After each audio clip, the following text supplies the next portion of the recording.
le dices. Bueno, y de paso le dices que ya no le vas a molestar más, porque ahora vamos a atender a la palabra de Dios.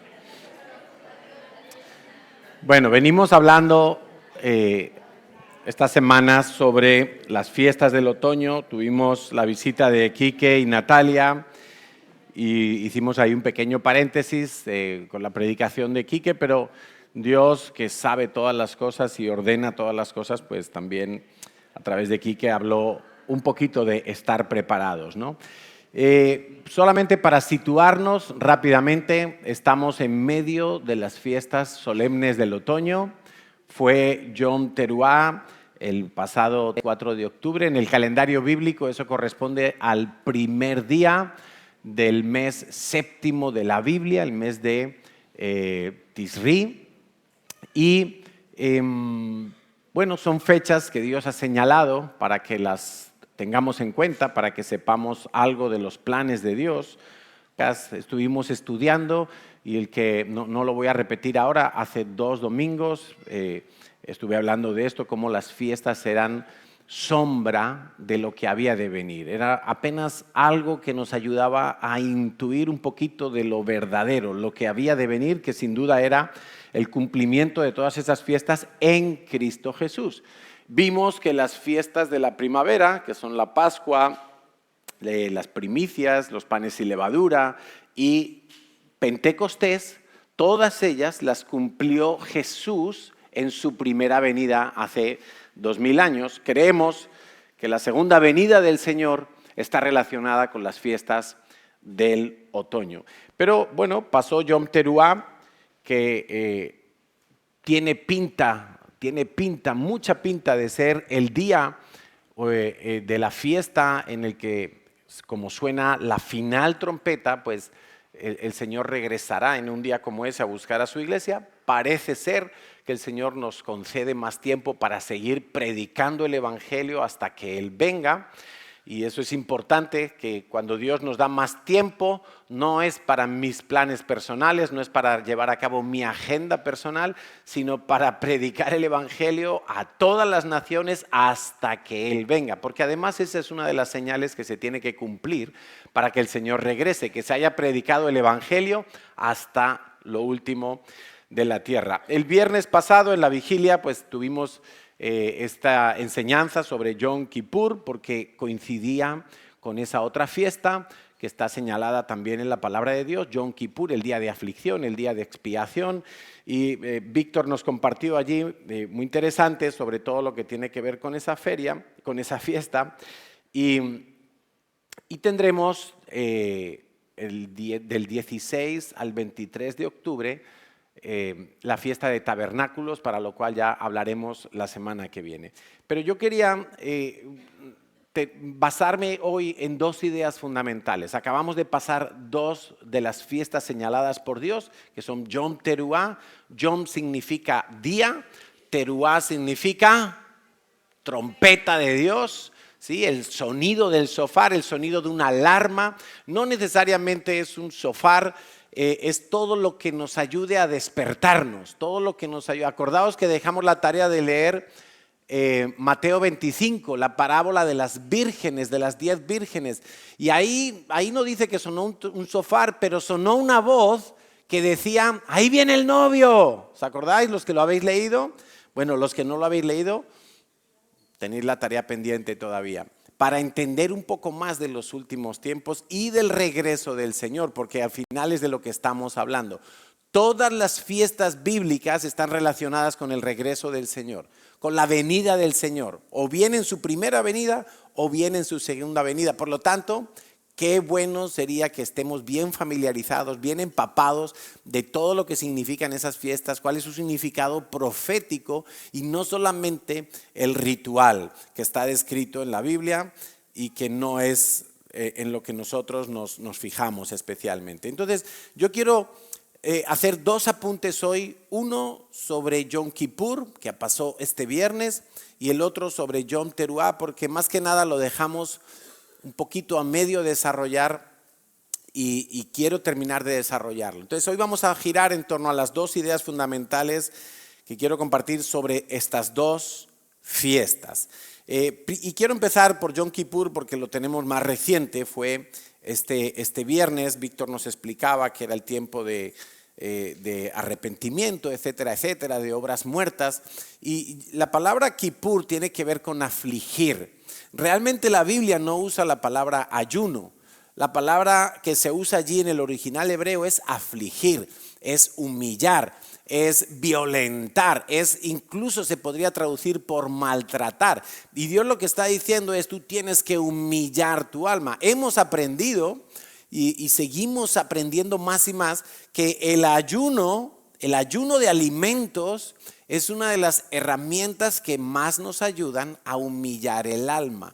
¿Por qué? Pues porque le estamos diciendo a nuestra alma que esas ganas de comer, esas ganas también de ver películas, de estar en redes sociales, todas esas ganas se las estamos negando a la carne, le decimos no, estamos como entre comillas maltratando el alma para que se humille nuestra alma y de esa manera nuestro espíritu esté más libre para conectar y tener comunión con Dios. Porque honestamente se nos hace cada vez más difícil en este mundo en el que vivimos, con tantos estímulos sensoriales y sensitivos alrededor nuestro, con tanta oferta de ocio, con tantas cosas disponibles, se nos hace difícil a veces poder oír la voz de Dios. Se nos hace difícil a veces poder: Señor, ¿qué estás hablando? ¿Qué estás diciendo? Y se nos cuesta orar, nos cuesta. Mire, yo me estaba fijando algunos jóvenes que danzan aquí delante y no cantan ni una sola canción. Están moviéndose, pero la letra, yo no sé, les pasará por el oído y se le quedará algo, espero. Pero se nos hace difícil a veces. Y el día de ayuno, el día de afligir el alma, el día de Yom Kippur es precisamente para revisar cómo estamos nosotros en cuanto a estar conectados con el mundo y desconectados de Dios.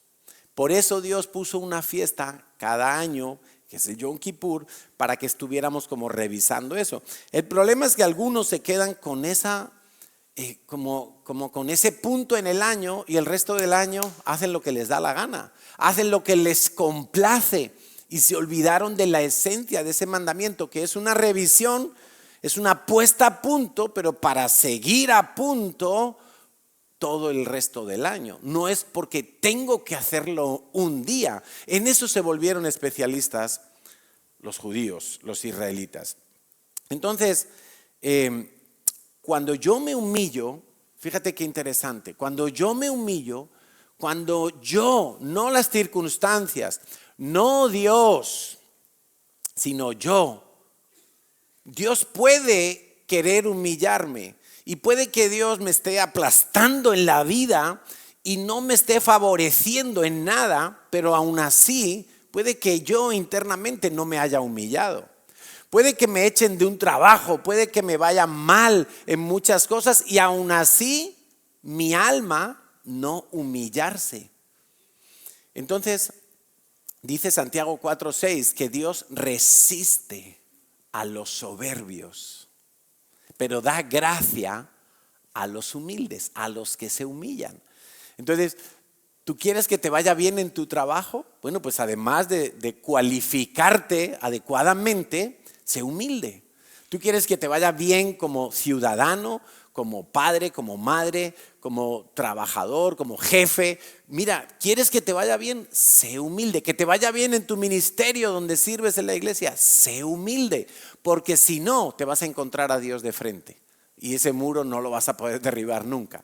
Dios resiste al soberbio, pero da gracia. Mira, y la gracia abre tantas puertas. Entonces, cuando tú aprendes uno de los secretos más maravillosos de la vida cristiana, que es aprender a ser humilde, cuando tú le niegas al alma lo que quiere, lo que piensa, lo que desea, lo que siente, cuando tú le niegas a tu vida todas esas cosas, tú estás en condiciones de que Dios te dé gracia y te levante en todas las esferas de tu vida. A Dios no le puedes exigir nada. A Dios no le podemos dar órdenes. Hoy en día a Dios no le podemos dar. En muchas iglesias las oraciones son como órdenes a Dios, como si Dios fuera un sirviente nuestro que nos tiene que hacer las cosas porque se las estamos exigiendo. Jamás podríamos tener ese irrespeto, esa falta de reverencia a Dios, porque a Dios hay que acercarse con respeto y con libertad.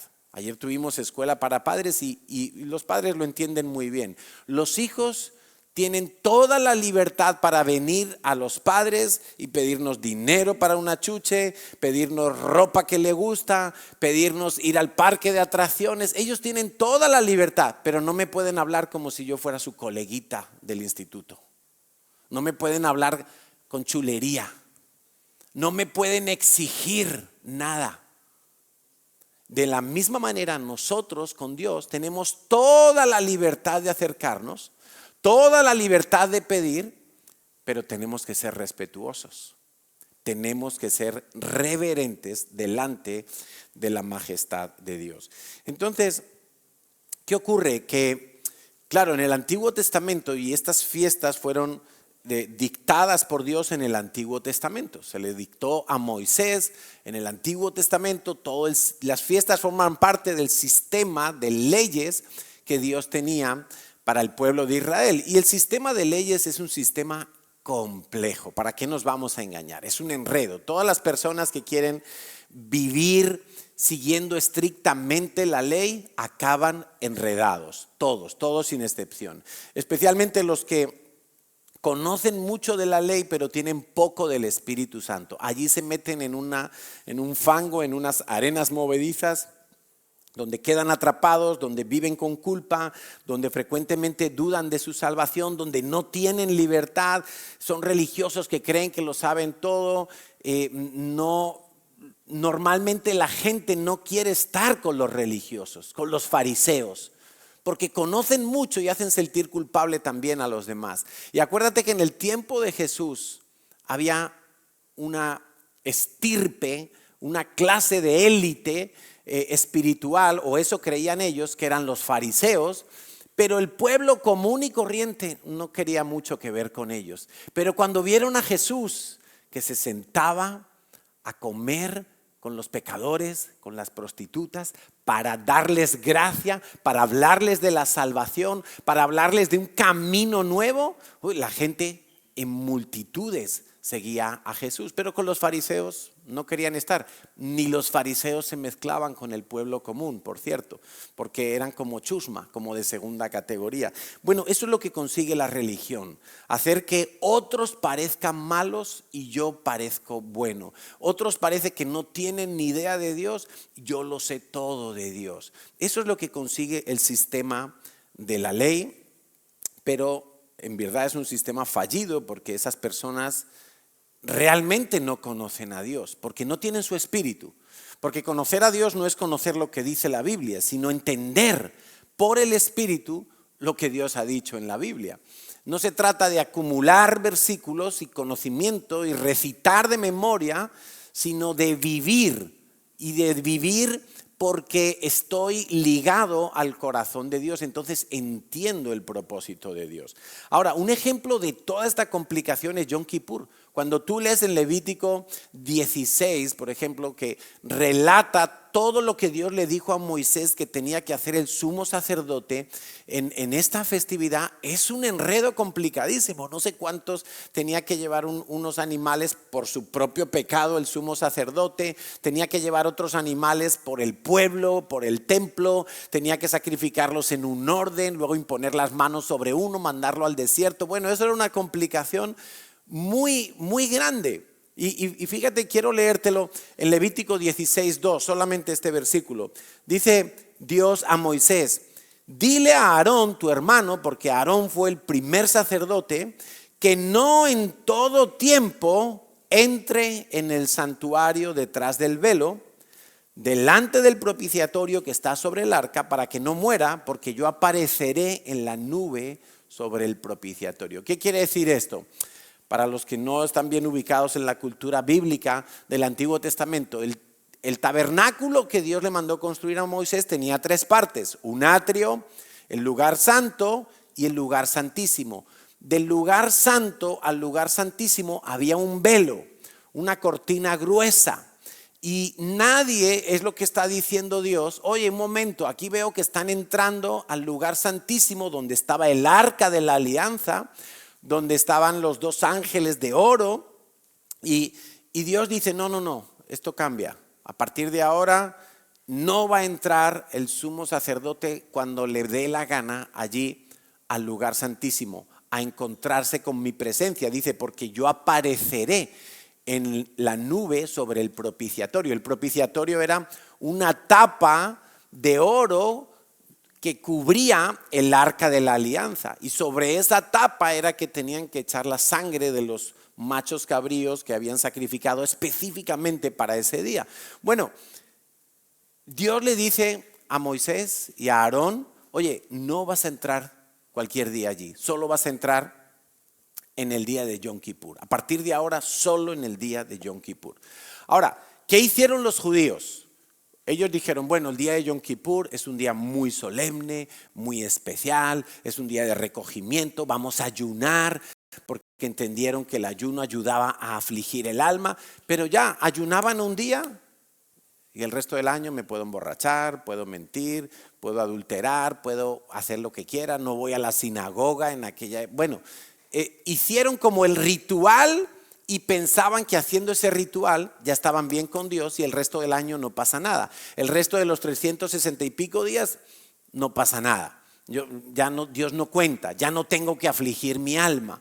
Pero no es cierto.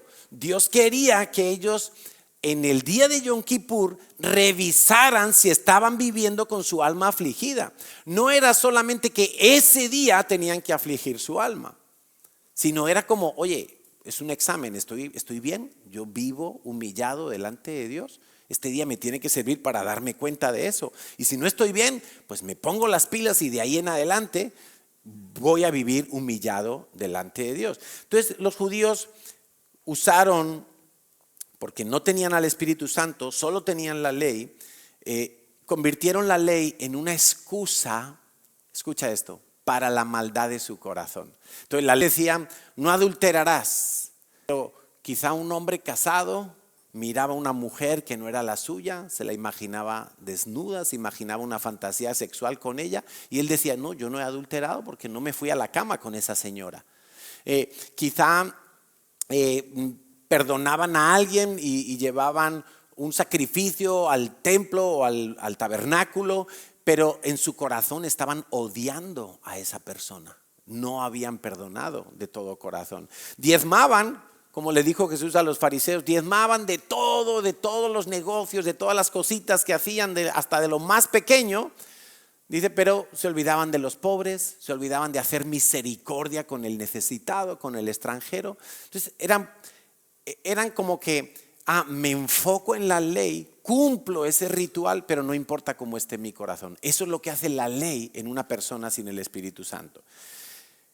La ley no puede calmar la conciencia, pero la gracia de Dios sobre tu vida te da la paz que sobrepasa todo entendimiento. Es el reposo del que nos habla la Biblia. Muy bien, algo interesante de Yom Kippur, y quiero que entiendas esto. O sea, en la vida de aquel Israel, todo giraba alrededor del tabernáculo de reunión y posteriormente del templo que se construyó en Jerusalén y que estaba dispuesto de la misma manera: atrio, lugar santo y lugar santísimo. Y toda la vida social, política, religiosa de Israel giró siempre en torno al templo. El templo era el epicentro de Israel. De manera que cuando había fiestas solemnes, al menos un representante de la familia, los varones, tenían que viajar a Jerusalén. Era todo enfocado y centralizado en el templo. Pero en el templo no podía entrar alguien que no fuera judío. Cuando un judío entraba en el templo, solo podía entrar al atrio, como decir ahí afuera donde tenemos el césped, el patio, ahí a hablar, a tomarse el café. Pero solo los levitas podían entrar en el lugar santo.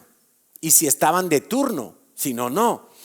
Y solamente el sumo sacerdote, el jefe de todos los sacerdotes, y solamente una vez en todo el año podía entrar al lugar santísimo a ver la presencia de Dios.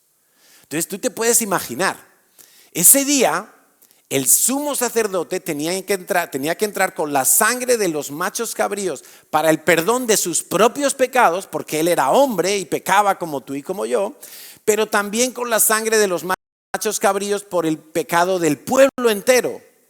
Y tenía que entrar dentro del lugar santísimo y tenía que ver si Dios aceptaba esos sacrificios. Entonces, claro, todo el pueblo estaba afuera esperando a que el sumo sacerdote entrara y saliera vivo. Porque te digo una cosa, si algo incumplía de todo el ritual que Dios le había mandado, y era bien complicado. Mira, ese día no podía ponerse la ropa que quería. Ese día tenía que ponerse calzoncillos de lino, ropas de lino, el efod, todo diferente y todo de lino. Si hubiera algo impuro en él, si hubiera alguna mancha en sus ropas, si aquellos machos cabríos tenían algún defecto, cualquier fallo en todo ese protocolo haría que todo ese sacrificio fuera inválido. Y él moriría, porque el día que él entraba al lugar santísimo, solo el día de Yom Kippur entraba al lugar santísimo. Ese día la presencia, la Shekinah de Dios bajaba y él estaba cara a cara con Dios.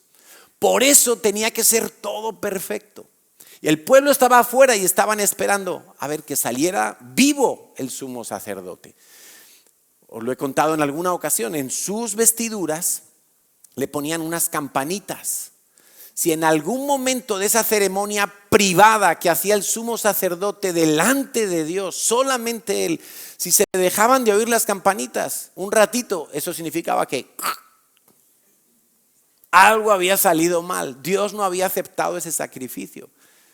Entonces el sumo sacerdote había entrado atado con una cuerda para que luego lo pudieran sacar. O sea, todo era una complicación tremenda, porque la ley nos complica todo.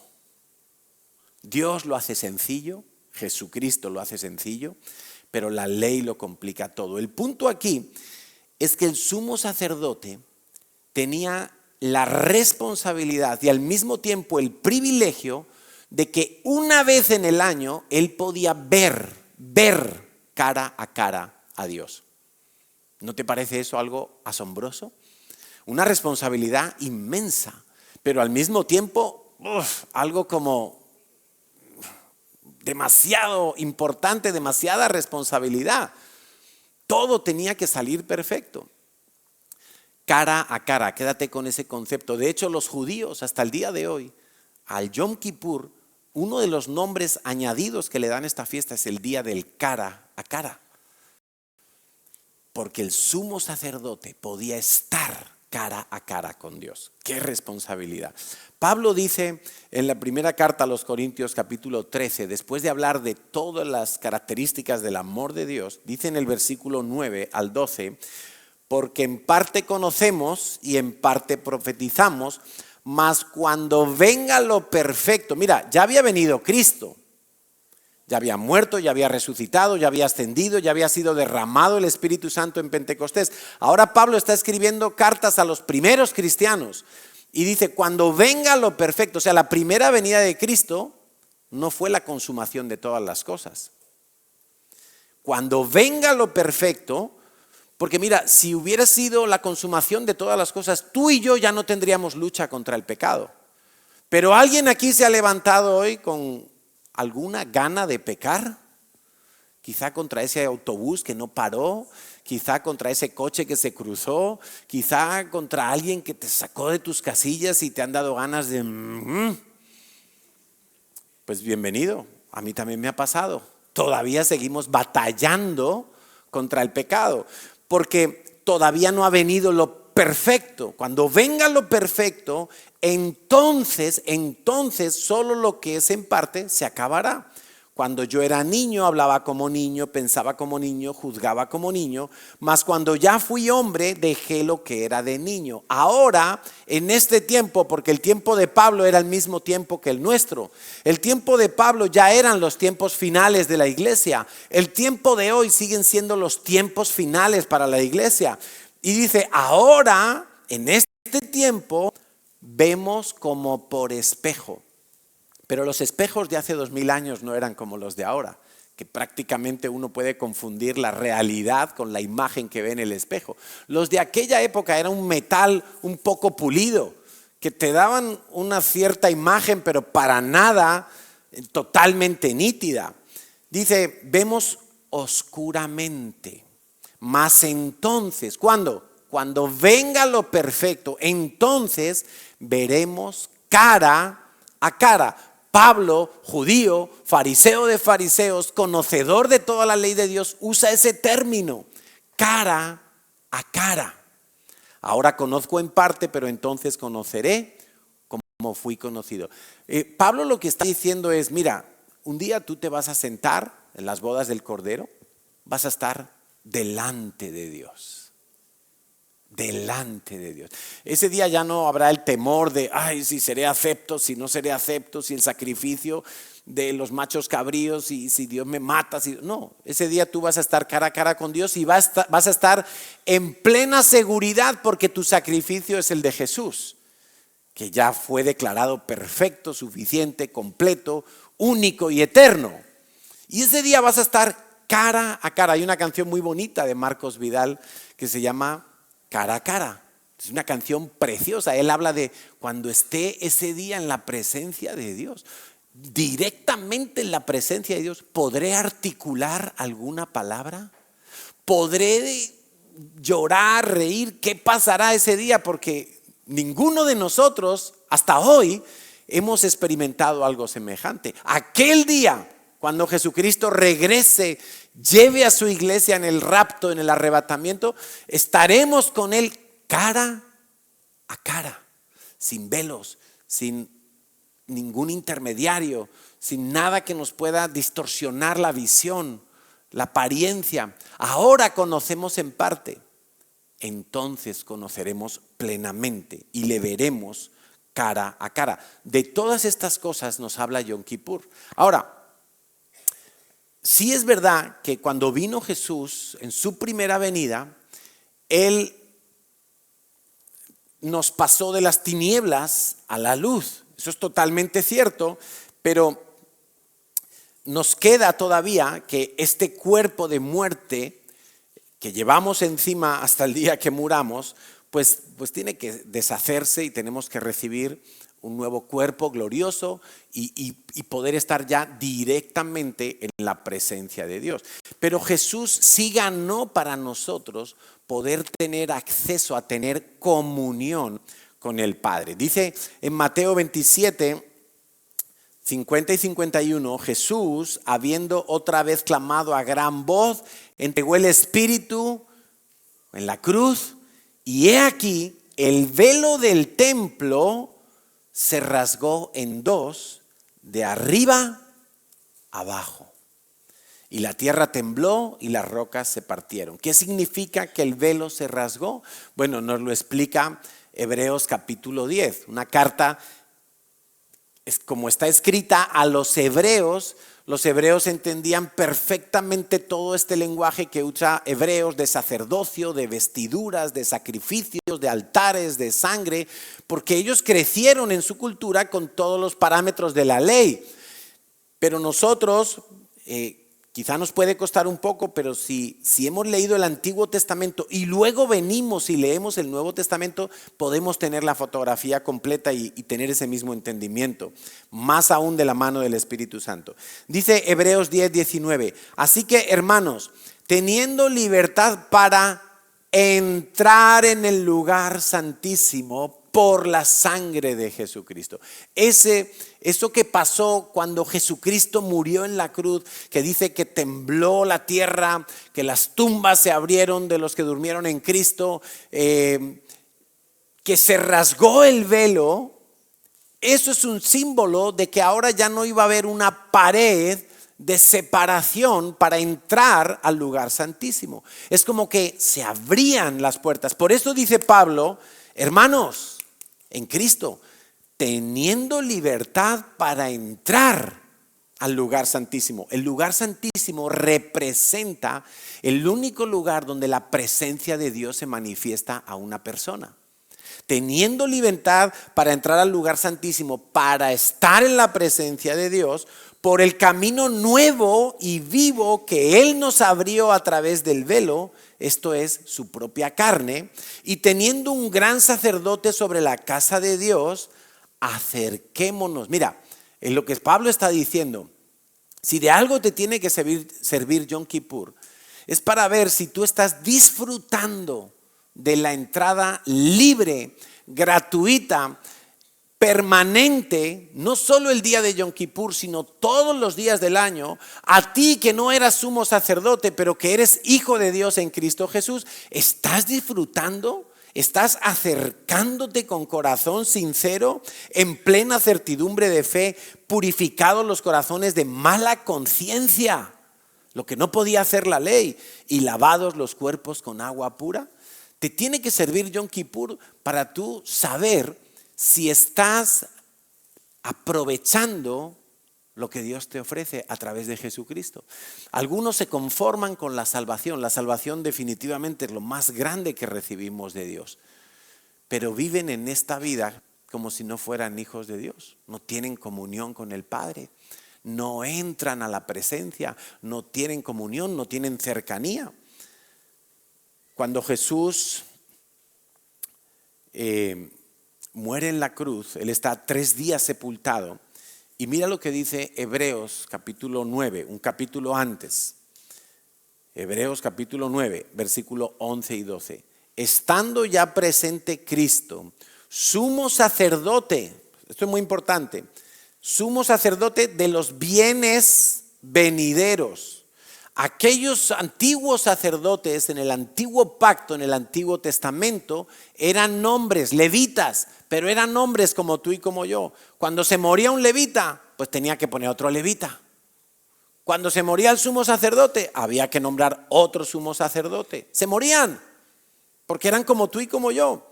No eran como Cristo, que vive eternamente y para siempre. Dice, estando ya presente Cristo, sumo sacerdote de los bienes eternos, los venideros. Aquellos eran sumos sacerdotes de unos bienes temporales. Hacían un sacrificio. ¿Hasta cuánto duraba ese sacrificio? Hasta la siguiente vez que alguien pecaba. Hasta el siguiente año que había que volver en Yom Kippur a sacrificar no sé cuántos animales. Hasta que él mismo pecaba. Eso es lo que duraba el bien que ellos administraban. Pero Jesús es sumo sacerdote, dice, de los bienes venideros, por el más amplio y más perfecto tabernáculo, no hecho de manos, es decir, no de la tierra, no de esta creación, y no por sangre de animales, no por sangre de machos cabríos ni de becerros, sino por su propia sangre, entró una vez para siempre en el lugar santísimo, en el tabernáculo del cielo. Tú sabes que cuando Dios le mandó a Moisés construir el tabernáculo del desierto, Dios le dijo, mira, conforme al modelo que se te ha enseñado del cielo, así tú lo vas a hacer en la tierra. Hay un tabernáculo en el cielo, lo conoceremos cuando estemos con el Señor cara a cara. Y veremos que es espectacular, que es precioso.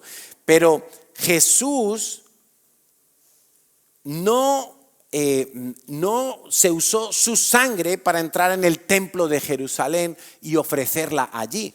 Jesús mismo, cuando muere, con su sangre se presenta en el cielo, en el tabernáculo del cielo, en el lugar santísimo de ese tabernáculo, en el mismo trono de Dios, y ofrece su propia sangre en expiación por el pecado de todos los hombres para declararlos salvos eternamente. Ese es el sacrificio de Jesús. Amén.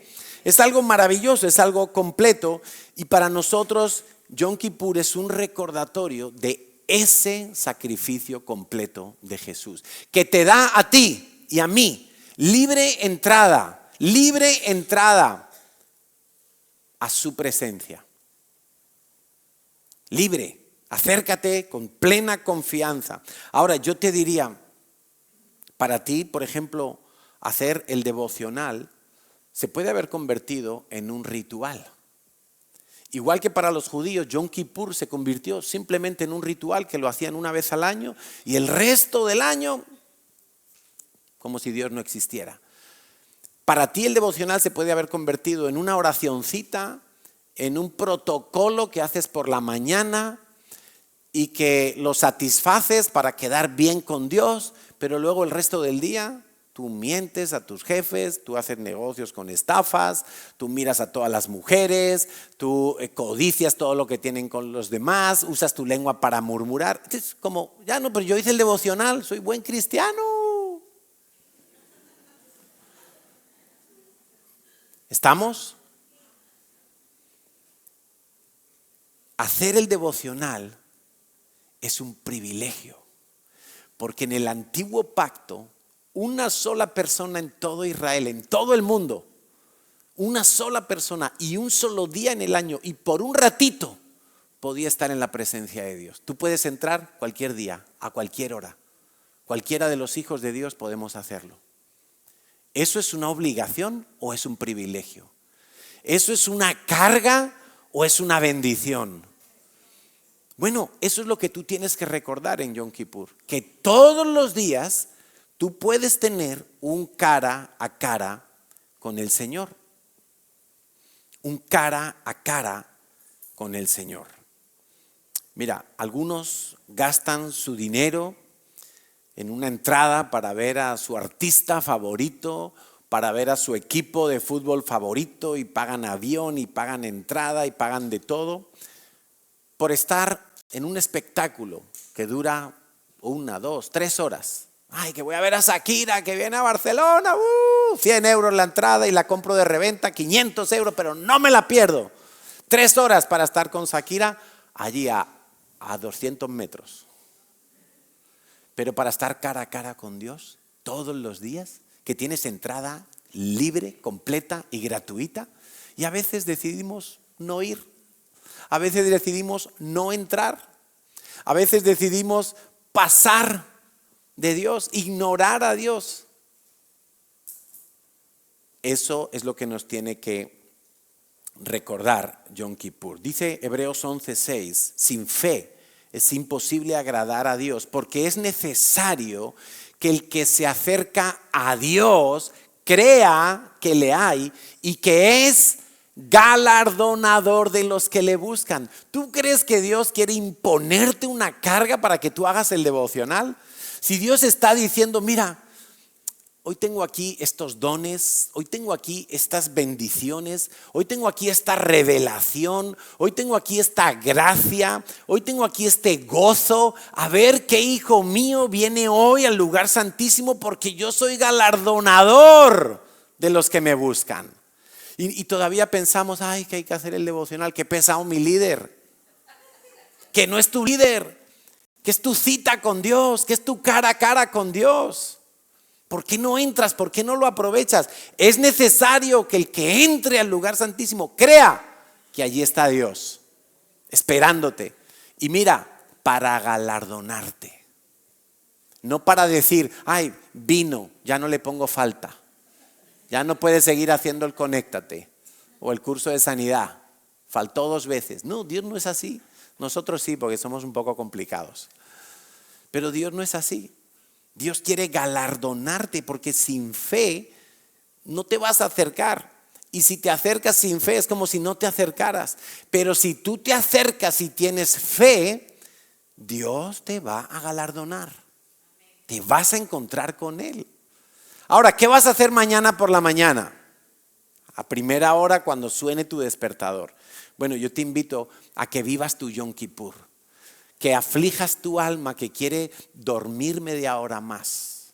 Que aflijas tu alma que quiere salir corriendo a controlar toda la sociedad y todos los problemas del mundo. Que aflijas tu alma que quiere controlar a los hijos, al esposo, a la suegra, a todo el mundo. Aflige tu alma, niégale a tu alma ese deseo. y entra confiadamente creyendo que Dios está en el lugar santísimo de tu vida y te vas a encontrar con Él y Él te va a galardonar. Amén.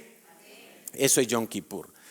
Y como decía, bueno, la semana pasada vino Quique y Nati y Quique nos compartía de estar siempre preparados, ¿no? Vamos a tocar el punto que me faltó de Yom Teruah, el día de la trompeta. Y terminando su predicación, Quique comentó algo de las vírgenes, ¿no? Que no estuvieron preparadas, las 5 que no estuvieron preparadas no pudieron entrar a las bodas, las 5 que estuvieron preparadas entraron a las bodas y disfrutaron con el esposo, cara a cara.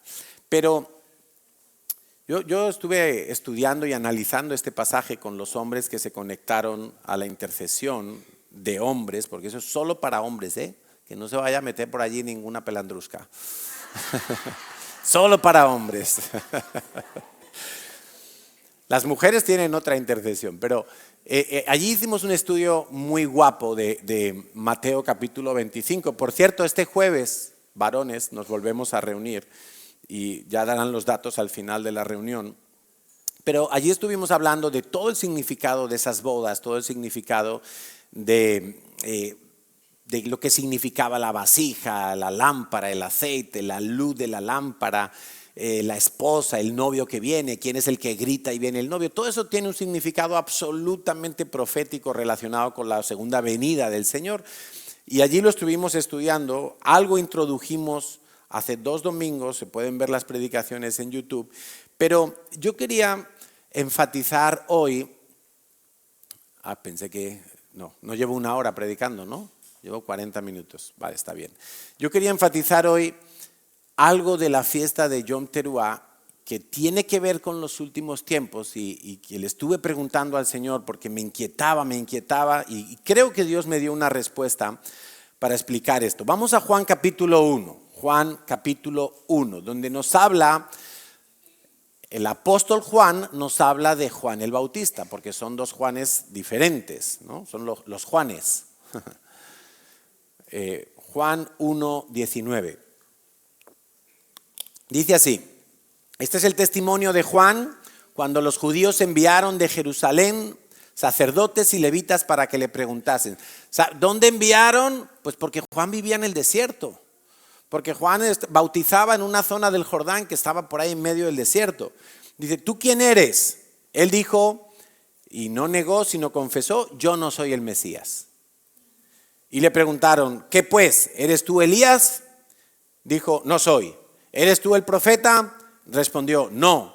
Le dijeron, pues ¿quién eres? Porque si no eres nadie, o sea, tú no eres el Mesías, no eres Elías, no eres el profeta, y tú ¿qué haces aquí bautizando a la gente, llamando al arrepentimiento? O sea, ¿tú quién eres, no?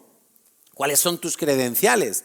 Y entonces él dice algo muy precioso, muy precioso. Dice, ¿tú quién eres? Para que llevemos la respuesta a los sacerdotes de Jerusalén. ¿Qué dices de ti mismo? Versículo 23. Yo soy la voz de uno que clama en el desierto. ¿Y qué es lo que él clama? Enderezad el camino del Señor, como dijo el profeta Isaías. ¿Sí? Preparad el camino del Señor. Es lo mismo, enderezad, preparad. Él dice, yo soy uno que está en el desierto, donde no está el templo, donde no están los medios de comunicación, donde no están los focos importantes de atención ni las escuelas rabínicas. No, yo me salgo de todo ese ruido del mundo, me salgo de las tiendas, de los centros comerciales, yo me voy al desierto. Y en el desierto yo soy la voz de uno. Él es humilde, él es muy humilde. Dice, yo soy la voz de uno que clama en el desierto, que clama. Yo estoy clamando por Israel. Y dice, estoy clamando, enderezad. A la gente que venía a él les decía, enderezad el camino del Señor. Preparad el camino del Señor. La manera de preparar el camino del Señor era predicar arrepentimiento. Arrepentíos, porque viene el Mesías, porque el reino de los cielos está cerca. Arrepentíos. Y todo el mundo quería arrepentirse. Todos los que iban al Bautista decían, si viene el Mesías, yo quiero estar preparado. Yo quiero estar listo, yo quiero estar a cuentas con Dios, vengo a arrepentirme, ¿sí? Y la gente se bautizaba para arrepentimiento, como diciendo, yo me arrepiento, yo soy pecador, yo quiero que cuando venga el Mesías haya ahí. Eso era lo que predicaba Juan el Bautista. Pero Jesús, a pesar de que Juan el Bautista dijo, yo no soy Elías, pero vamos a entender por qué Juan dice que yo no soy Elías, pero Jesús dice que sí es Elías. Vamos a entender. Entonces, ¿por qué le preguntan? Yo hago esta pregunta. ¿Por qué le preguntan que si es el Elías? Primero le preguntan, ¿eres el Cristo? No, no soy el Cristo. ¿Eres Elías? Y él dice, no. Ahora, ¿por qué le preguntan que si es Elías? Bueno, porque estaba profetizado en el libro de las profecías de Malaquías que antes de que viniera el Señor, en el día grande, vamos a leerlo, Malaquías 4, versículos 5 y 6. Dice el profeta, dice Dios hablando a través del profeta, he aquí, yo os envío al profeta Elías antes que venga el día de Yahweh grande y terrible. La primera venida de Jesús no fue el día de Yahweh grande y terrible. Fue el día de salvación, fue el día para abrir las puertas del cielo, fue el día de la gracia y empezó el día de la gracia. El día grande y terrible del Señor será cuando Jesús vuelva segunda vez y se juzgue a las naciones y se juzgue a toda persona y haya un juicio también para recompensas a los hombres. Será cuando es la tribulación en la tierra, etcétera, etcétera. Dice, envío el profeta Elías justo antes de que venga el día de Yahweh grande y terrible. Por eso los judíos querían saber si era Elías. Porque, bueno, no eres el Mesías, pero si eres Elías, quiere decir que el Mesías está muy cerquita ya de venir a reinar, a enjuiciar la tierra y a reinar. No a salvar, no como cordero sufriente. Y eso era lo que esperaba el pueblo de Israel. Pues si al menos eres Elías, quiere decir que el Mesías pronto viene, va a echar a los romanos y va a hacer que Israel vuelva a ser una nación grande, como dice Donald Trump de Estados Unidos, ¿no? Dice 6, este versículo es clave. ¿Qué hará el profeta Elías cuando venga antes del regreso del Señor a reinar? Dice el profeta Elías hará volver el corazón de los padres a los hijos, hacia los hijos, y el corazón de los hijos hacia los padres. No sea que yo venga y hiera la tierra con maldición. Subráyate ese versículo, por favor, el versículo 6. Lo que va a hacer Elías antes de la venida, de la segunda venida del Señor, es que va a volver el corazón de los padres hacia los hijos y de los hijos hacia los padres. ¿Qué significa eso? Eso es lo que a mí me tenía inquieto, eso es lo que yo no entendía plenamente, no sabía si era en el entorno familiar, no tenía mucha claridad y yo le empecé a preguntar al Señor, Señor, ¿qué es esto? ¿Qué es esto? Pero hace años que le vengo preguntando al Señor. Creo que Dios me ha dado un primer foco de revelación, un primer nivel de revelación en lo que significa esto. Jesús, que conocía esta profecía de Malaquías, por supuesto, hay un momento que él se va con Pedro y con Juan y con Jacobo y va a un monte alto, dice la Biblia, en Mateo capítulo 9, y allí él se transfigura. Se transfigura quiere decir que los 3 discípulos que estaban con él pudieron ver cómo es Jesús en el cielo. Se transfiguró. Pudieron ver cómo es el cuerpo de Jesús glorificado. Y dice que juntamente con Jesús aparecieron Elías y Moisés, unas representaciones allí. Y enseguida Pedro dijo, hagamos una enramada, bueno, todo esto. Y Jesús le dice a los discípulos, no contéis esto hasta que yo haya muerto y haya resucitado. Bueno, pues después lo contaron y por eso lo sabemos. Pero cuando están bajando de esa montaña, sus discípulos le preguntan, ¿por qué dicen los escribas que es necesario que Elías venga primero? Como diciendo, a ver, Señor, si tú eres el Mesías y está profetizado que Elías tiene que venir primero, ¿dónde está Elías? Porque si tú tienes que cumplir todas las profecías, pues esta no se está cumpliendo, ¿no? Era como una inquietud que tenían los discípulos. Y respondiendo él les dijo, Elías, escucha esto, porque esto es muy, muy importante. Elías, a la verdad, vendrá primero. Vendrá. Está hablando Jesús hace 2000 años. Elías vendrá primero y restaurará todas las cosas. ¿Y cómo está escrito el Hijo del Hombre que padezca mucho y sea tenido en nada? Diciendo, todo esto se va a cumplir. Pero os digo que Elías ya vino y le hicieron todo lo que quisieron, como está escrito de él. Quiero completar este cuadro profético con lo que nos cuenta Mateo capítulo 11. Desde los días de Juan el Bautista, está hablando Jesucristo, desde los días de Juan el Bautista hasta ahora, el reino de los cielos sufre violencia y los violentos lo arrebatan, porque todos los profetas y la ley profetizaron hasta Juan, y si queréis recibirlo, dice Jesús, él es, Juan el Bautista es aquel Elías que había de venir. Pero sin embargo, en Marcos hemos leído que Elías vendrá. O sea, Jesús está hablando de dos llegadas de Elías. ¿Estamos dándonos cuenta o no? Por una parte dice, vendrá. El profeta Elías vendrá, como está profetizado en Malaquías, vendrá justo antes del día grande y terrible del Señor, en su segunda venida. Pero Jesús dice, os confirmo que Juan el Bautista, que ya había muerto decapitado, Juan el Bautista era aquel Elías que había de venir. Claro, si Jesús iba a venir 2 veces, pues 2 veces tenía que venir Elías. En la primera, en la persona de Juan el Bautista. Y Juan el Bautista definitivamente tenía mucho que ver con el ministerio de Elías. Y ahora lo vamos a estudiar, es súper interesante. Pero más interesante todavía es que antes de la segunda venida del Señor se tiene que mover el espíritu de Elías en la iglesia. Y es un espíritu muy característico. Vamos a estudiar un poquito. ¿Por qué va a ser necesario que venga Elías en los últimos tiempos? Bueno, si estudiamos el Elías bíblico, el profeta Elías, 800 años antes del Señor Jesús, él vivía en la época cuando Israel y Judá eran 2 reinos separados. El reino del norte se llamaba el reino de Israel, tenía la capital en Samaria. Y ellos se habían disociado del sistema levítico. Ellos habían puesto sus propios sacerdotes, sus propios rituales, sus propias fechas.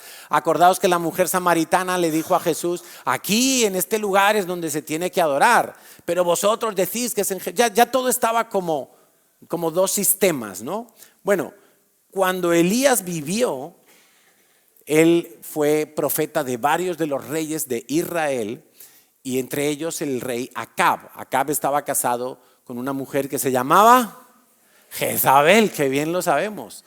Muy bien, Jezabel, que no es Suegrabel, no, es Jezabel. Jezabel era un sistema totalmente diabólico, hasta el punto que entendemos que hay un espíritu demoníaco con ese nombre y que usa las mismas artes que el diablo imprimió en aquella mujer. Hoy en día, y ahora vamos a estudiar las características de Jezabel, hoy en día todo el mundo está bajo el sistema de Jezabel, todo el mundo. Tristemente también se cuela en la iglesia este espíritu. Y este es un espíritu al cual Elías tuvo que combatir. Y quiero recordaros que cuando Elías en un momento dado desafía a los profetas que eran a sueldo de Jezabel, falsos profetas que adoraban a Baal, que adoraban a Astartet. Estos falsos profetas eran más de 800, cobraban nómina de Jezabel, de la nómina del rey.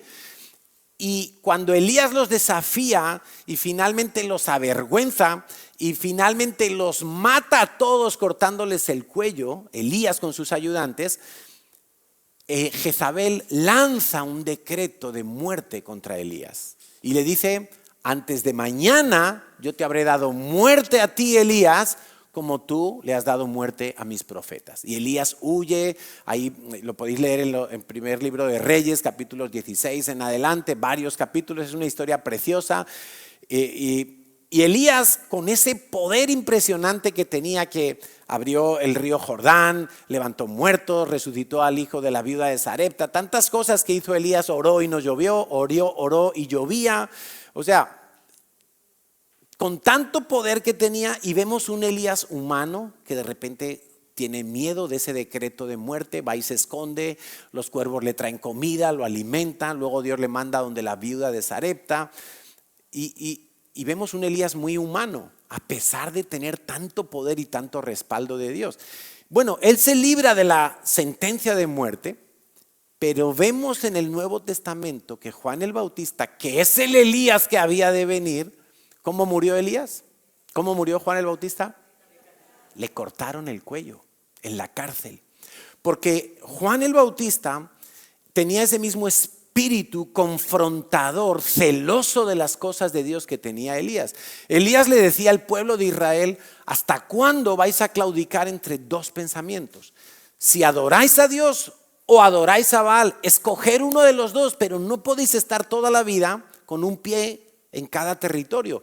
Y eso es algo que hoy tenemos que seguir anunciando en la iglesia. No se puede servir a Dios y al mismo tiempo amar el mundo y las cosas que están en el mundo. Y hay muchos cristianos que viven así. Y se tiene que levantar una voz profética que diga: ¿hasta cuándo vais a estar con un pie con Dios y con el otro pie en el mundo? Eso no funciona. Hay que tomar una decisión. Y eso fue lo que le dijo el profeta Elías al pueblo de Israel 850 años antes de Jesucristo. Tuvieron que tomar una decisión, tuvieron que ver que fue el Dios de Elías el que hizo bajar fuego del cielo y consumió el sacrificio.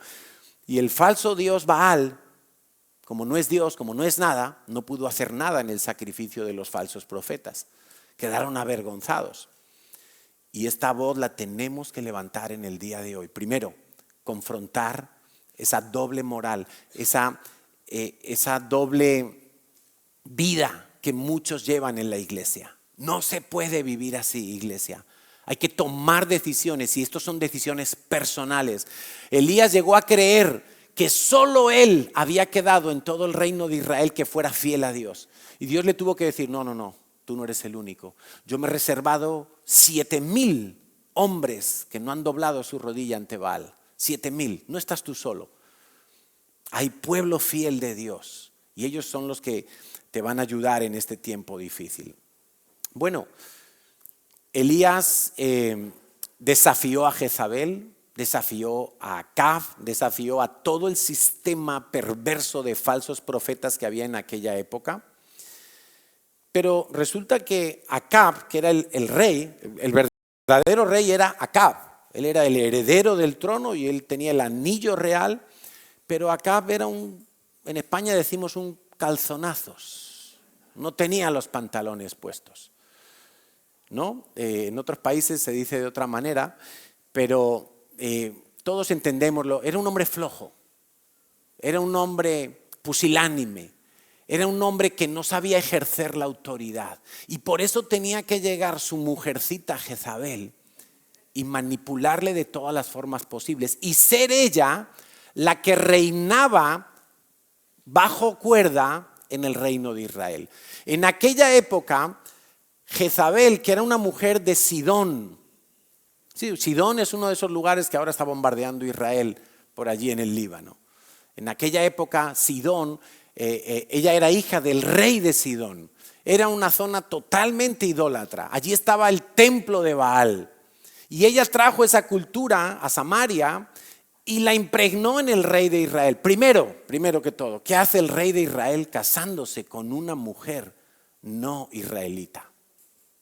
Pues meter la pata. ¿Sí? En vez de escoger una mujer del pueblo de Dios que tuviera los mismos valores, el mismo temor de Dios, aunque es que Acab no lo tenía. Y por eso seguramente se fue a buscar, como se suele decir, una incircuncisa. Entonces, ¿qué hacía Jezabel? Jezabel manipulaba, mandaba por detrás de las cortinas. Ella era en verdad la que gobernaba el pueblo, porque su marido no sabía estar en el lugar que le correspondía de cabeza. Esto puede pasar en una familia, en un matrimonio. Esto puede pasar entre padres e hijos. Esto puede pasar en una iglesia. Esto puede pasar en una célula. Esto, por supuesto, pasa en los gobiernos de las naciones, que son totalmente idólatras. Y por ejemplo, Acab en un momento dado ve, todos hemos oído la historia en el libro de Reyes, capítulo 21. Acab está paseando y ve la viña de su vecino junto a su palacio y dice: oye, vecino, Nabot, te compro la viña esta porque me gusta mucho y está aquí junto a mi palacio, me viene súper bien para mis planes y todo. Y Nabot le dice: no, esto es la heredad de mis padres. Sería una deshonra para mis padres si yo te vendo esta viña. Y Acab lo intentó, no, pues mira, si yo te la cambio por otra tierra, lo que sea, pero yo quiero eso, codicia, quiero eso. Y Nabot le dijo: no, jamás yo voy a dar la herencia de mis padres. Ojo, y quédate con este dato: no voy a dar la herencia de mis padres a otro. Esto tiene que ver con lo de hará volver el corazón. No daré la herencia de mis padres a otro que no sea de mi línea. Esto es para mis hijos, no es para el rey, no es para el noble, no es para el rico de allá. No, es para mis hijos.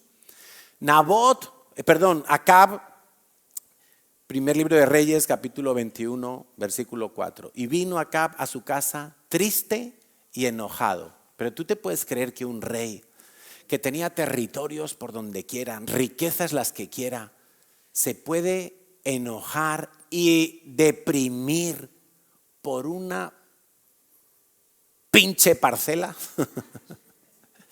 por una parcelita de ahí al lado, cuando él tenía hectáreas y hectáreas.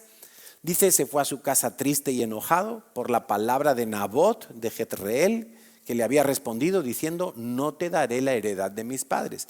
Y se acostó en su cama y volvió su rostro y no comió. Motivos para este hombre.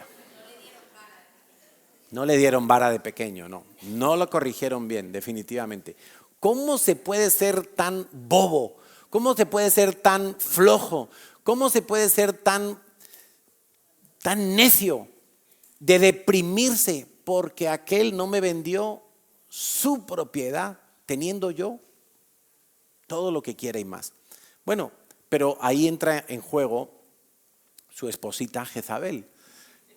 Claro, pero mira, aquí hay algo muy diabólico. Él es un hombre flojo, pero él sabe que siendo flojo su mujer va a venir a su rescate.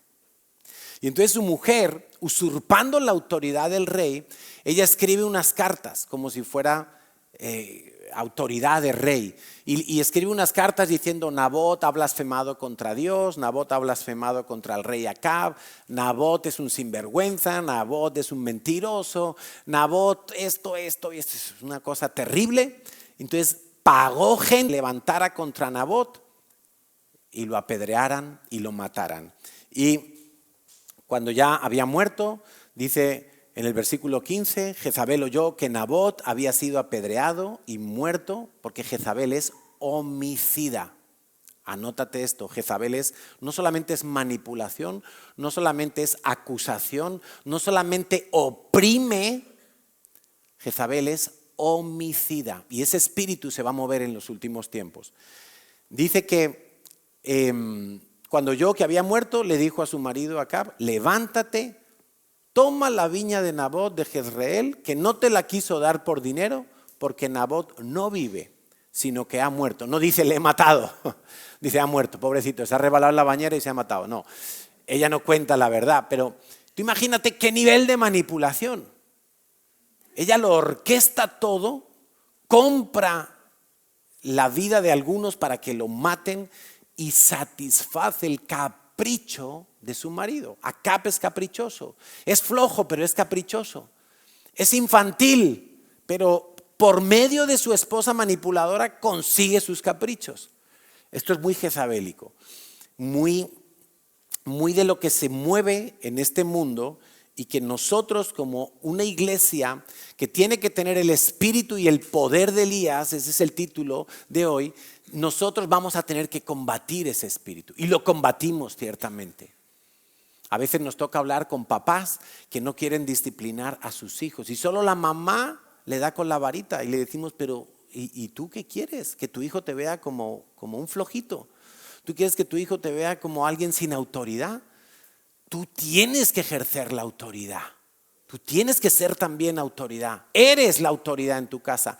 Hay hombres que lo fían todo a las oraciones que hacen sus esposas y ellos no oran.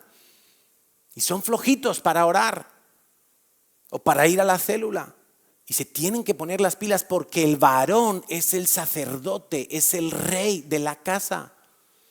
Y hay hombres que quieren tener el anillo de rey, pero quieren que ella haga todo. ¿Hay que ir al banco? No, ve tú, cariño, que a mí me da pereza eso del banco. ¿Que hay que ir al ayuntamiento? No, ve tú, que a mí me da pereza eso. ¿Qué? ¿Que hay que ir al colegio a hablar con los... No, ve tú, ve tú. ¿Qué es esto? Hombres, no renunciemos al llamado que Dios nos ha hecho. Y no permitamos que al renunciar al llamado, al rol y a la identidad que tenemos, Jezabel entre en nuestros hogares. O Jezabel entre en nuestras células, en nuestras iglesias. No lo permitamos. Cada uno tenemos que saber qué nos ha asignado Dios. No podemos dejar que Jezabel empiece a trastornarlo todo. Mira, Jezabel parece que consigue cosas, porque mira, le consiguió la viña a su marido. Pero es que Jezabel, después que está reinando en un lugar, empieza a traer opresión al corazón de la gente. Todo lo profético de Dios se apaga cuando reina Jezabel. ¿Por qué? Porque impone los falsos profetas, impone las falsas profecías.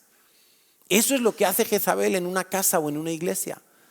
Y Jezabel se empieza a mover fuertemente en los últimos tiempos. Por eso necesitamos como iglesia, nosotros necesitamos ser como Juan el Bautista, necesitamos ser como Elías, tener ese espíritu confrontador, tener esa fortaleza de Dios para desafiar a todo sistema jezabélico que vaya en contra de nosotros, en contra de Dios. Entonces, mira, Elías de repente huía de las ciudades y nadie lo encontraba.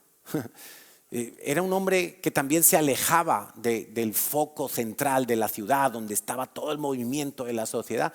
Lo mismo que Juan el Bautista. Juan el Bautista habitaba en los desiertos y se iba lejos de este mundo. Y eso es lo que tú y yo tenemos que hacer. El Señor Jesús dijo, no te ruego que los quites del mundo, pero que los guardes del mundo. Y esa es la mentalidad que tú y yo tenemos que tener. O sea, tú y yo, escucha esto por favor, porque tú y yo no podemos tener comunión con el mundo que nos rodea. No podemos pretender caerle bien a todo el mundo alrededor de nosotros fuera de la iglesia. Porque a mí me asombra que haya cristianos que le caigan tan bien a todo el mundo fuera de la iglesia. ¿Sabes por qué? Porque si un cristiano tiene el espíritu de Elías, va a estar confrontando la injusticia, va a estar confrontando el pecado y eso no le va a gustar a la gente. Cuando yo me convertí, podría decir que me quedé sin amigos. Pero no porque yo los despreciara o ellos me despreciaran, es que enseguida nos dimos cuenta que cada uno caminaba por una ruta diferente. Es que era imposible. Entonces, no podíamos seguir siendo amigos, porque yo no me iba a volver a convertir a aquello de donde Dios me sacó. Más bien son ellos los que tenían que convertirse a mí, que es lo mismo que decir al Señor. Pero eso no estaba sucediendo. ¿Qué pasó? Que cada vez los caminos, claro, se fueron. Uno iba para Rusia, el otro iba para Estados Unidos. Es que no se podía. Pero a mí me asombra ver cristianos que se mueven como pez en el agua en el mundo. Y eso no es normal. Tenemos que ser sobrios, como lo era Juan el Bautista. Tenemos que estar desligados, no desconectados, desligados. No podemos tener ligaduras con el mundo. Estamos en el mundo, mas no somos del mundo. Y eso era lo que Elías y eso era lo que Juan el Bautista le estaba diciendo a la gente de su generación. El mundo está corrupto, el mundo sin Dios es jezabélico. Sal de ese sistema, arrepiéntete, ven, denuncia el pecado, llama al pecado por su nombre. No podemos dejar que la última iglesia antes de la venida del Señor sea la iglesia tibia de la Odisea. No podemos permitir eso, que no nos pase eso a nosotros. En lo que dependa de mí, denunciaremos el pecado. No al pecador, el pecado, para que el pecador se arrepienta, para que el pecador se vuelva a Dios, para preparar el camino de regreso del Señor. Ahora, cuando el Señor Jesús vino hace 2000 años, encontró un pueblo en buena manera preparado, porque Juan el Bautista había predicado el arrepentimiento. Y por eso hubo una iglesia floreciente, una iglesia multiplicadora. Pero, ¿qué pasará el día que venga el Señor por segunda vez? ¿Estará preparada la iglesia? ¿Estarán preparadas las 10 vírgenes o solo 5? ¿Estará la iglesia en condiciones? Él hará volver el corazón de los padres hacia los hijos. Lo hemos leído en Malaquías 4:6. Y lo que el Señor me hablaba, y es con lo que quiero terminar hoy, está en Segunda de Reyes capítulo 2. Después de un ministerio muy extenso de Elías, Dios le avisa a Elías y a todos los profetas que había en aquel tiempo, que había muchos, y Elías era como el más respetado de todos. Dios le avisa a los profetas, porque Dios no hace nada sin avisarlo antes a sus siervos los profetas. Dios le avisa a Elías de que se lo va a llevar, que su tiempo ha terminado y que se lo va a llevar. Y entonces Elías pues empieza a moverse de un pueblo a otro y le dice a Eliseo, no, quédate aquí. Y Eliseo, que ya sabía que Dios se lo iba a llevar, dice, no, yo de ti no me separo. Yo quiero estar contigo hasta el último momento. Yo quiero seguir absorbiendo de tu liderazgo. Y se va a otro pueblo Elías y le dice a Eliseo, quédate aquí. Y dice, no, yo voy contigo. Y como Elías veía que Eliseo no se le separaba, le dice lo siguiente. Segundo libro de Reyes, capítulo 2, versículo 9. Dice, cuando habían pasado el Jordán, que Elías con el manto, imagínate, es que Elías era tremendo. Llegó al Jordán, allí no había un puente, no había un túnel, no había un barco. ¡Pah! Le da con el manto y el Jordán se abre y el tipo pasa como si nada. Bueno, cuando llegan al otro lado, Elías le dice a Eliseo, aquí está la clave, pide lo que quieras que haga por ti.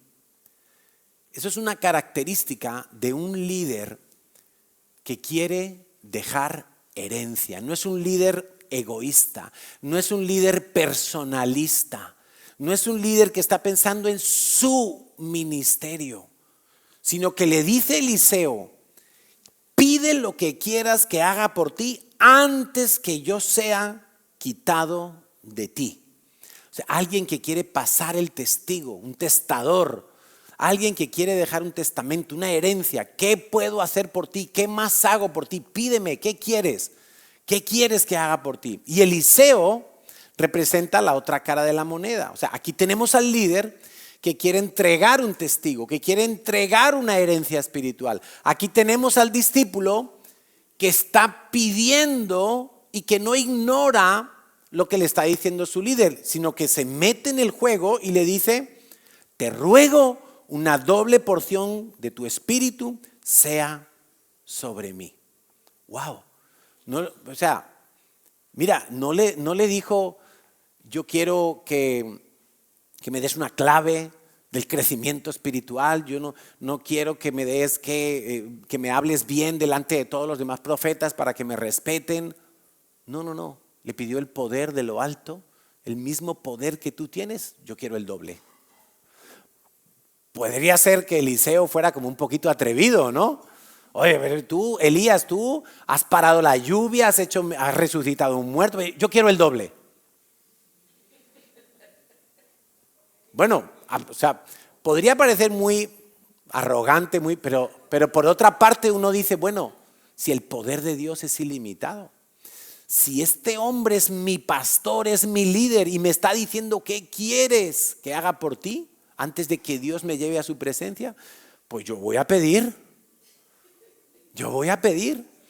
Y Elías le dijo, has pedido una cosa difícil, como diciendo, no depende de mí. Pero bueno, ahí sabemos que al final Dios le concedió a Eliseo. O sea, si hubiera sido algo necio o con un corazón avaro, por decirlo así, espiritualmente, pues Dios no se lo hubiera dado. Pero es que Dios le dio a Eliseo una doble porción del espíritu de Elías para seguir combatiendo todo ese sistema jezabélico y seguir honrando el nombre de Dios. Ahora, ¿qué quiere decir esto? Y este es para mí la clave de la segunda venida del Señor. En la segunda venida del Señor, que en el mundo entero y en buena parte de la iglesia, Jezabel estará ejerciendo su imperio de manipulación, de falsa profecía, de oprimir a los siervos de Dios, de anular lo profético, etcétera, etcétera. Se requiere de líderes al estilo de Elías que tengan ese poder de Dios para confrontar el pecado, pero líderes que quieren dar una herencia espiritual a sus discípulos. Y se requiere de discípulos que quieran volver su corazón hacia sus padres espirituales para recibir esa herencia. Porque tú imagínate que Elías le hubiera dicho a Eliseo, oye, ¿qué quieres que yo te haga? Y que Eliseo hubiera dicho, no, pues está todo bien así, ya me has enseñado bastante, ya te puedes ir. ¿Te imaginas? Como esa simpleza que a veces tenemos los cristianos, como que el reino de los cielos fuera limitado, como nosotros. Pero no. Mira, cuando yo me convertí en el año 92 y empezó en mí un anhelo de servir al Señor. A veces la gente me pregunta, pero ¿cómo sé si tengo llamado y cómo me tiene que hablar Dios y en qué versículo? Digo, mira, a mí no me habló Dios en ningún versículo. O por lo menos yo era muy bruto y no lo entendí. Pero yo veía a mis pastores, Enrique y Emma, veía a mis líderes, Harvey y Mari Carmen, y yo veía cómo eran sus vidas. Veía cómo era el ministerio que ellos, cómo era su dedicación, cómo era su celo por la casa de Dios, por lo santo, cómo era su amor por evangelizar España. Yo veía eso y en mí fue creciendo un deseo de hacer lo que ellos hacían. Como Dios me habló a mí, fue viendo a mis pastores servirle a Dios. Eso fue para mí una inspiración que hasta el día de hoy permanece. Entonces, empezó a crecer en mí un deseo de servir a Dios. Yo quiero servir a Dios. Yo quiero servir a Dios. Cuando yo me convertí, apenas estaba empezando a trabajar en el mundo de la informática, donde yo me desarrollé profesionalmente. Y recuerdo que como 2 años después de convertirme, yo le dije a Enrique, yo quiero servir. Yo quiero ser No quiero ser pastor, yo quiero servir al Señor. Yo quiero servir al Señor a tiempo completo. Yo quiero dedicarme a esto. Esas eran mis palabras.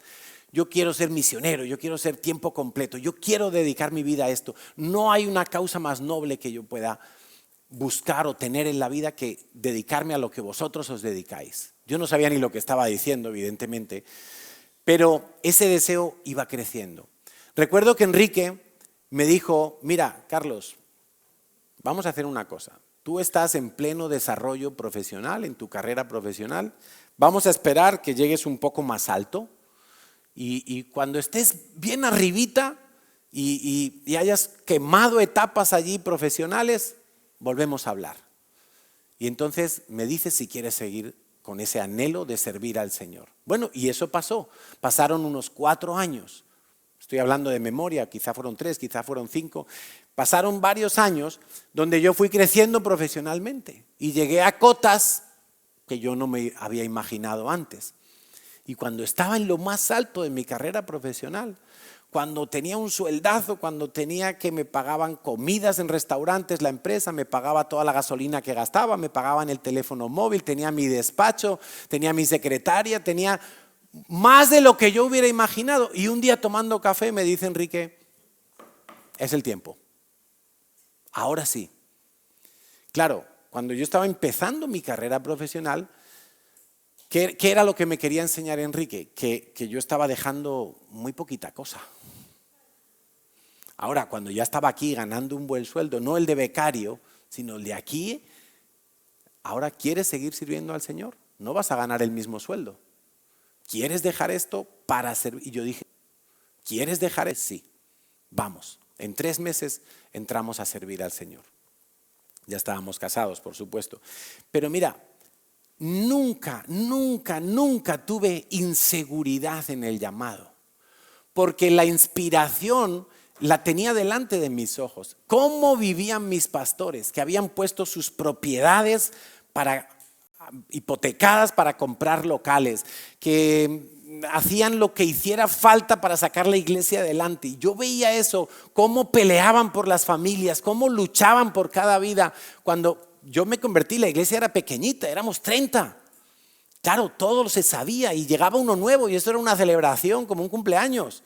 Entonces, todo eso, esa inspiración, ese anhelo, nunca paró de crecer en mí. Yo recuerdo los últimos meses de trabajo, antes de que ya Quique y Emma nos llamaran para servir a tiempo completo. Yo los últimos meses, uy, qué aburrimiento tenía yo en la oficina, madre mía. Yo pasaba horas en la oficina diciendo, a ver a quién llamo, a ver qué hago, a ver qué libro me leo. Porque es que me iba tan bien que no tenía ni que sudar la camiseta para ganar el sueldo. Estaba aburrido, pero no era aburrido porque el trabajo me aburriera, sino porque yo quería lo otro. Entonces ya estaba ya lo otro, ya de aquí ya nada me va a satisfacer. Ya quería entrar. Ahora, esa inspiración fue producto de la generosidad de mis pastores, que nunca pensaron en que estaban haciendo su ministerio, sino que su visión siempre fue el reino. Hay que traspasar esto a otra generación que viene detrás. Si ellos no hubieran estado dispuestos a ser testadores, yo no hubiera podido recibir una herencia. Si ellos no hubieran estado dispuestos a entregar, yo no hubiera podido recibir nada. Hizo falta la combinación de las dos cosas. Un Elías y un Eliseo. Pídeme lo que quieras, dame de tu unción, dame de tu visión, dame de tu llamado.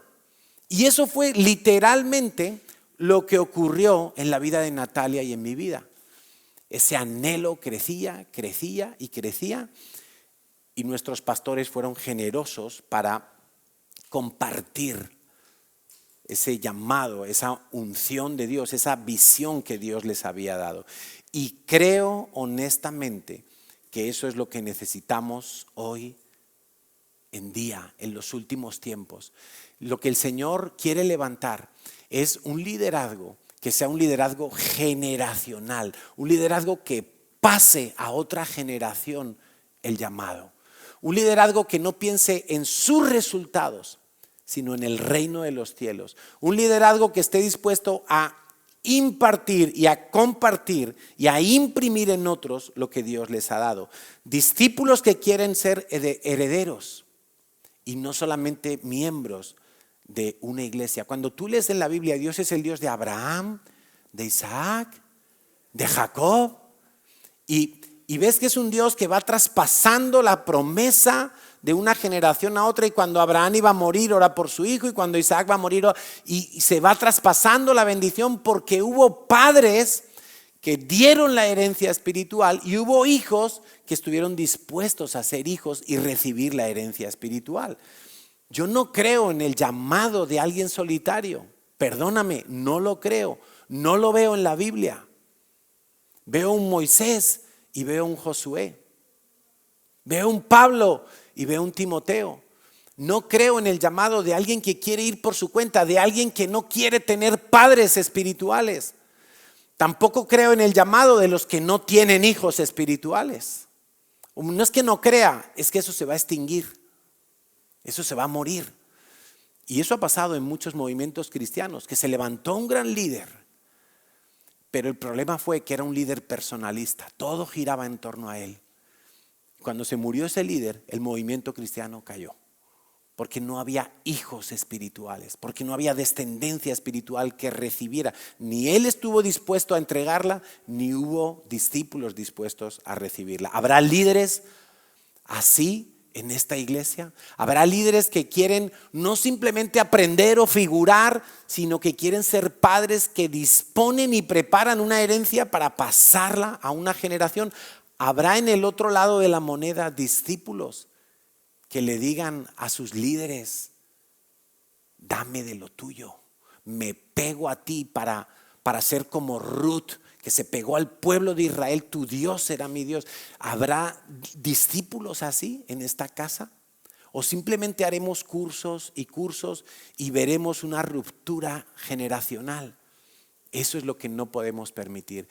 Por eso necesitamos el espíritu y el poder de Elías para ser no solo de los que combaten a Jezabel, sino de los que pasan el testigo a los Eliseos, para que los Eliseos continúen.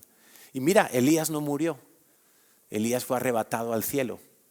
Hablando de Yom Teruá, Elías fue arrebatado al cielo. Pasó un carro de fuego con caballos de fuego y pasó entre Elías y Eliseo y arrebató a Elías al cielo. Y se lo llevó. No murió. Dios lo premió anticipadamente. Oramos. Mira, hay un espíritu que se quiere mover en la iglesia, no en esta solamente, en general, que es un espíritu de orfandad. Es un espíritu de ilegitimidad, como si tú estás en la iglesia pero no sientes que eres parte de la iglesia. Y vamos a orar para echar fuera ese demonio. Porque hay mucha gente que se siente huérfana espiritualmente en la iglesia. Quizá porque fueron huérfanos en la vida natural y no han arreglado ese asunto con el Señor. Quizá no han tomado en serio el orar por ciertas heridas que hay en sus vidas o ciertos faltantes que hubo en sus vidas. Pero no vamos a permitir, no lo vamos a permitir. Y quiero que sepáis que Natalia y yo queremos ser como Elías. Queremos ser como Elías. Nosotros queremos pasar el testigo. No que estamos pensando en morirnos, no. Solo el Señor lo sabe. No tampoco que estamos pensando en que el Señor nos lleve. Pero queremos ser como Elías. O sea, cuando Pablo empieza a formar a Timoteo, todavía le quedaba mucho recorrido a Pablo en su ministerio. Pero ya estaba pasando a Timoteo, a Tito, a tantos hombres que fueron sus colaboradores. Nosotros no queremos hacer una iglesia de Carlos y Natalia. Nosotros queremos edificar, construir y llevarle fama a Jesucristo y a su reino, no a nosotros. Queremos ser de los que pasan el testigo. Pero necesitamos al otro lado Eliseos que quieran recibir el testigo, que quieran herencia, que pidan la herencia espiritual. Hoy yo te digo como Elías, a ti que estás aquí, quizá algunos en casa, ¿qué quieres que haga por ti? ¿Qué puedo hacer por ti? Yo quiero darte de la visión, quiero darte de la pasión que Dios ha puesto en nosotros. Te puedo asegurar que desde el primer día, en el año 2001, que entramos a servir al Señor a tiempo completo, hasta hoy, a mí me apasiona la iglesia. A mí me apasiona servir al Señor. A mí me apasiona llevar a la gente a Cristo, de preparar gente. Me apasiona trabajar en el reino de los cielos. No he hecho ni medio gramo de menos el trabajo que tenía en aquella empresa, en la que estuve 7 años. Ni medio gramo. Porque Dios ha superado todas absolutamente las expectativas que yo podía tener y que sin saber lo que yo estaba diciendo y le decía, yo quiero servir a Dios, yo ni sabía lo que decía. No, todavía no me habían hablado de las traiciones, de los desprecios, de las murmuraciones, de las calumnias. De eso no me habían hablado. Pero aún así merece la pena. Oramos.